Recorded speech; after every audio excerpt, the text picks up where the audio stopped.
పాల పొరక తీసుకురావడానికి ఇంటి దగ్గర రిలేటివ్స్ అందరూ వెళ్ళారు.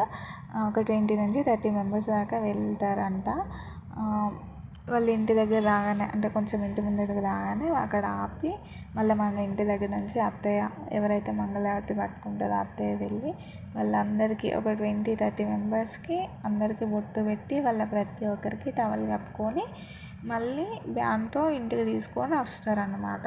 ఇంటికి తీసుకొని వచ్చిన తర్వాత ఇంటి ముందు వేసి, ఇప్పటి నుంచి ఇంకా పెళ్ళి పనులు మొత్తం ఇక వెంటనే స్టార్ట్ అవుతూ ఉంటాయి. ఒకదాని తర్వాత ఒకటి వెంటనే చేస్తూ ఉంటారు. ఇప్పుడే రిలేటివ్స్ అందరు వస్తున్నారు. మామయ్య వాళ్ళు కూడా ఇందాకనే వచ్చినారు.